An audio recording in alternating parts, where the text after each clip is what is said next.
안녕하십니까. 2021년 6월 15일 최병무 이펙트 시작하겠습니다. 윤석열 전 검찰총장과 국민의힘 이준석 신임 대표 간에 무슨 힘겨루기가 있나?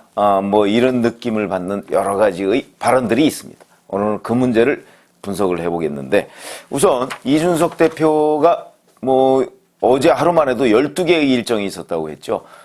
이렇게 일정이 많다 보면 실언이 나올 가능성이 저는 있다고 보는데, 현재까지 문제된 건 없습니다. 그래서 일정을 좀 조절할 필요가 있지 않을까, 이런 생각은 듭니다. 어제 MBC 라디오 인터뷰에서 이렇게 얘기합니다. 호사가들은 윤석열의 반부패 이미지라고 하는 것이 자체 발광이냐 반사체냐는 이야기를 한다. 문재인 정부의 모순이 오히려 부각돼야만 윤 전 총장이 그런 빛을 발하는 상황이 된다는 건데, 문재인 정부가 검찰개혁이라는 어젠다를 밀어붙였던 시절에 비해서는 그런 이슈를 적게 만들고 있다. 이거는 틀린 얘기가 아니죠. 그러니까 추미애 전 법무부 장관과 박범계 현 법무부 장관 간의 차이점이라고 할 수 있고, 추미애 전 법무부 장관이 노골적으로 윤석열 전 총장을 압박한 것에 비하면 박범계 법무부 장관은 그거보다는 지능적으로 압박하고 있다. 이렇게 보시면 될 것 같고, 더군다나 이제 가장 큰 차이점은 윤 전 총장이 총장직을 던지고 나와 있기 때문에 지금 직접적인 압박은 힘들다. 이렇게 생각할 수 있겠습니다. 자, 그러면서 이준석 대표는 또 윤 전 총장의 공정 아젠다가 대선까지 갈지는 확신 못한다. 이런 발언도 어제 경향신문 인터뷰에서 했었고요. 그 다음에 이제 이 대목이 중요한데, 최근 대선 출마를 거론한 하태경 의원을 얘기를 했습니다. 여의도 정치권이 긴장해야 한다. 이렇게 얘기를 하고, 저도 2030의 지지부터 시작해서 확장해 나가는 기회였을 텐데, 하 의원이 사실 2030으로 인해서 3년 동안 의정 활동을 통해서 해오신 일이 많다. 젊은 세대의 인기가 치솟으면서 오세훈 서울시장이 한번 튀고 이준석에 이어 하태경 의원까지 튀는 건 박용진 민주당 의원까지 포함해 2021년 정치 트렌드다. 이렇게 얘기를 했습니다. 그리고 어제 의원총회에서 풍성한 대선 주자들과 함께 문재인 정부와 맞설 픽텐트를 치는 것에 제 소명이 있다. 당의 중추이신 의원들이 지도부에 대한 신뢰를 가져주시면 다른 당과 협상할 때도 당 밖 주자와 이야기할 때도 중심을 잡고 협상을 할 수 있지 않을까 기대를 가지고 있다. 이렇게 얘기를 하고, 이준석 대표의 일련의 발언들을 보면 윤석열 전 검찰총장 아니라도 우리 대선 주자 많다. 지금 약간은 이렇게 배짱을 부리는 듯한 그런 뉘앙스를 풍기고 있죠. 저는 이준석 대표의 이 얘기가 지금 국민의힘 대표 아닙니까? 그러다 보니까 당박 주자들은 지금 지지율이 굉장히 높고, 특히 그중에서도 윤석열 전 총장 지지율이 높고, 당내 주자들은 지지율이 사실은 형편없습니다. 한국갤럽 기준으로 얘기한다면. 이런 부분을 어떻게 하든 당내 주자들을 좀 끌어올리는, 그래야 경선 흥행도 될 거 아닙니까? 그냥 떼어놓은 당상처럼 누구 아니면 안 된다, 이런 식이 되면 자칫 잘못하다가는 2017년 반기문 전 유엔 사무총장과 같은 그런 일들이 벌어질 수 있다. 이걸 염두에 둔 발언이다. 이렇게 생각할 수도 있고, 아니면 윤석열 전 총장 측과 한번 문자 메시지로 축하, 답신 이런 게 오갔다고 했었죠. 거기서 뭔가 얘기가 있었나? 제가 어저께 말씀드렸는데 거기서 뭔가 교감이 있었을 가능성, 물론 본인들은 다 부인했지만 저는 그거 가능성이 있다고 생각합니다. 그렇기 때문에 아마도 지금 윤석열 전 총장 측과 뭔가 직접이든 간접이든 얘기가 오가고 있고, 거기서 힘겨루기를 하고 있는 것 아닌가, 기싸움을 하고 있는 것 아닌가, 약간 그런 느낌을 받는다는 거죠. 이거는 누구도 지금 취재를 한 상황은 아닙니다. 근데 여기에 대해서 윤석열 전 총장 측의 이동훈 대변인이 이렇게 얘기했습니다. 차차 보면 아실 것이다. 모든 선택은 열려있다. 아무것도 정해진 것이 없다. 이렇게 얘기를 했고, 이거는 굉장히 중립적인 표현이고, 이제 연희동하고 연남동 이런데 홍대 이런데 가는데 모종린 교수하고 같이 윤석열 전 총장이 돌아보는데 동행을 했던 장해찬 시사평론가는 또 이렇게 얘기했습니다. 이제 이게 버스가 8월 달에 출발하겠다. 이게 이준석 대표의 지론 아닙니까? 그러니까 버스가 먼저 출발해도 택시 타고 목적지로 직행할 수 있는 사람에게 언제 들어오라고 으름장을 놓을 필요는 없다. 무의미한 소모전일 뿐이다. 버스비 두둑하게 낼 손님 한 명 없다. 버스 먼저 출발하면 버스기사가 손해다. 이런 식으로 얘기해서 윤석열 전 총장을 기다려주지 않으면 국민의힘이 오히려 손해다. 이런 식의 주장을 펴고 있습니다. 자, 그러면 장해찬 시사평론가가 윤석열 전 총장의 입장을 정확하게 대변할 수 있느냐? 글쎄, 제가 취재해 본 바에 따르면 그건 아닌 것 같습니다. 그러면 결국 정확한 입장은 이동훈 대변인이 오히려 더 정확하고, 그 다음에 이동훈 대변인도 공식적인 입장 아닙니까? 그러니까 실질적으로는 차차 보면 아실 것이고, 뭐 이렇게 얘기를 했고요. 그 윤석열 전 총장이 우당 이회영 선생 기념관 개관식에 가서 그렇게 얘기를 했습니까? 저의 행보를 보면 아실 것이다. 이렇게 얘기했습니다. 그 얘기 무슨 얘기냐? 그동안의 행보는 민주당 사람, 정의당 사람, 국민의당 사람, 적어도 현재까지 드러난 것으로는 만난 것이 없습니다. 그러면 국민의힘에 정진석 의원 만났죠? 그 다음에 윤희숙 의원 만났죠? 권성동 의원 만났습니다. 그리고 뭐 장제원 의원하고 통화했다고 하고요. 유상범 의원하고도 통화했다고 했습니다. 그럼 그 일련의 과정을 보면 국민의힘에 기대를 가지고 있고 거기에 뭔가 관심을 보이고 있는 것은 틀림없다. 이렇게 보는 것이 맞죠. 근데 왜 이렇게 기싸움하는 듯한 양상을 보일까 하는 것인데, 제가 분석한 데는 이동훈 대변인의 말처럼 지금 현재 결정된 것은 없죠. 그러나 조만간 결정할 가능성이 있기 때문에 이렇게 얘기하는 것 아닌가 저는 싶고, 그 다음에 이제 이준석 대표가 8월에 경선 열차는 출발한다. 경선 버스가 출발한다. 이렇게 얘기한 건데, 잘 한번 생각을 해보시죠. 현재 8개월 며칠 남았습니다. 그렇죠? 9개월 채 안 남았습니다. 대선이. 8월 달 되면 6개월 며칠 남은 겁니다. 그렇죠?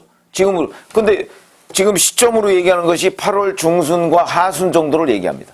그러면 6개월 며칠 정도밖에 대선이 남지 않았는데, 그때까지 윤석열 전 검찰총장이 국민의힘이냐 제3지대냐 하는 것을 결정하지 않고 있을까요? 저는 그럴 가능성 없다고 봅니다. 왜 그러냐?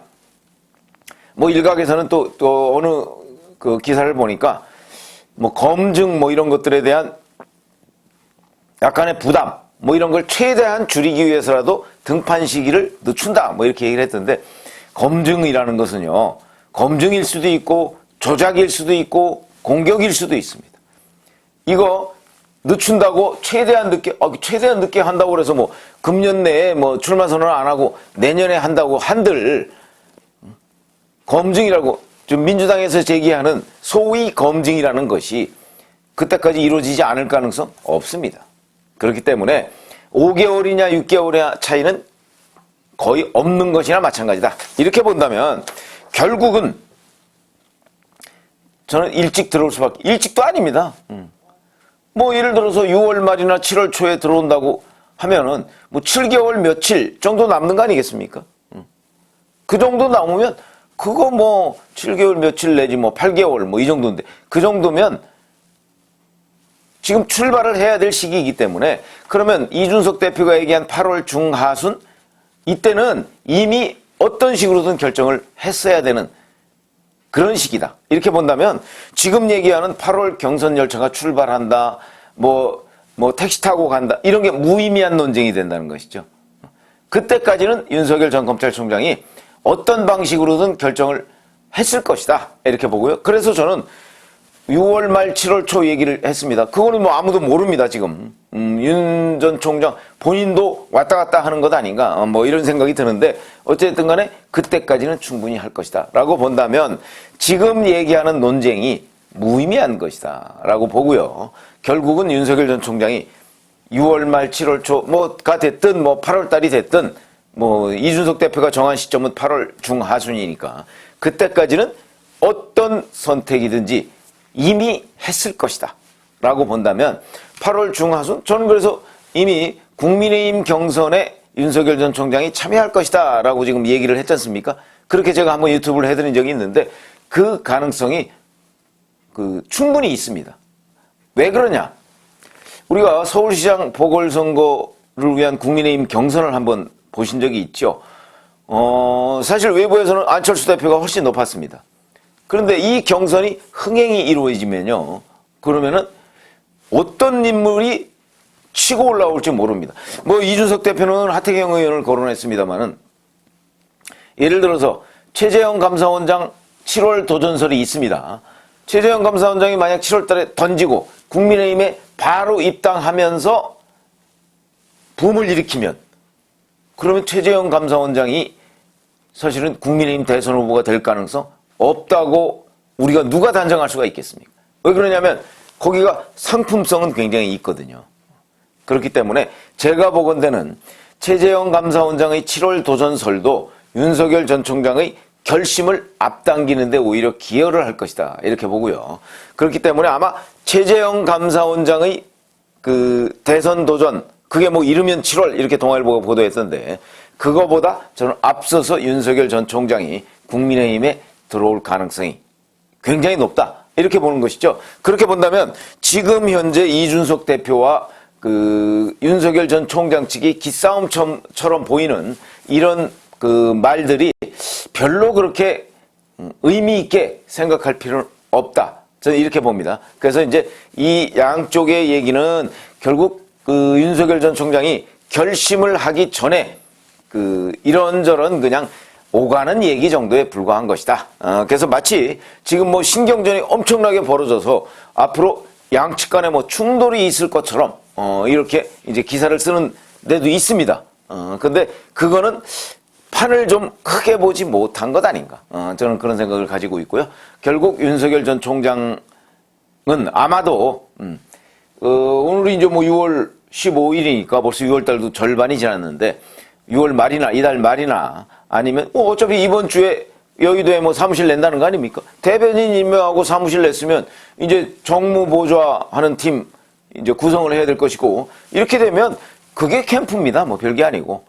그러니까 그렇게 된다면 사무실 낸다면 결국 대선 도전을 선언하는 것이나 마찬가지이기 때문에 아마 선택 국민의힘이냐 제3지대냐 뭐 둘 중에 하나 아니겠습니까? 근데 국민의힘을 선택할 수밖에 없을 것이다. 시점 이제 그게 문제인데 6월 말이나 뭐 7월 초나 뭐 이때쯤 되지 않을까 하는 게 제 예상이고 지금 현재 양측이 벌이고 있는 이런저런 뭐 힘겨루기 비슷한 또는 갈등 비슷한 양상 이런 것들은 그냥 시간이 지나면 자연적으로 해소될 상황이다. 그러니까 여기저기에 근데 언론에 이미 뭐 두 사람의 뭐 경쟁 관계인데 뭐 갈등 관계 뭐 이런 걸 이렇게 부각시키는 듯한 그런 기사가 많이 나오길래 제가 그거는 한두 달, 두 달 정도 이준석 대표가 설정한 8월 중하순 그때까지면 자연스럽게 해소되고 8월 중하순이 되면 그런 문제는 이제 더 이상 거론조차 되지 않는 상황이 될 가능성이 매우 높다 하는 게 제가 이제 경험적으로 말씀을 드리는 겁니다. 왜냐하면 대선 6개월 뭐 며칠 뭐 이 정도 남았는데 그때까지 자기 연대 대상이 없다? 물론 나중에 뭐 단일화 같은 걸 염두에 둔다면 모르지만 근데 단일화 제3지대에서 더군다나 그 국회 의석의 뒷받침이 안 되는 상황에서 버틴다. 이거 쉽지 않은 일이고요. 그거는 굉장히 위험을 감수하는 일입니다. 제가 좀 오래됐지만 안철수 대표의 길을 보면 윤석열의 행로가 보인다. 뭐 이런 걸 한번 말씀드린 적이 있는데 그게 바로 똑같은 일입니다. 가장 가까이에는 이번에 서울시장 국민의힘 경선과 안철수 대표 간의 단일화. 이거 보셨지 않습니까? 그래서 이 정치는 어차피 세력이 하는 겁니다. 근데 세력이 없는 사람이면 세력을 모아야 할 것이고 그때까지 시간이 필요하죠.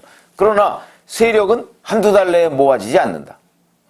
이런 것을 아마 윤석열 전 총장 측도 충분히 알고 있을 가능성이 있기 때문에 지금 현재 이런 논쟁들이 무의미하다 하는 말씀을 제가 드리는 겁니다. 감사합니다.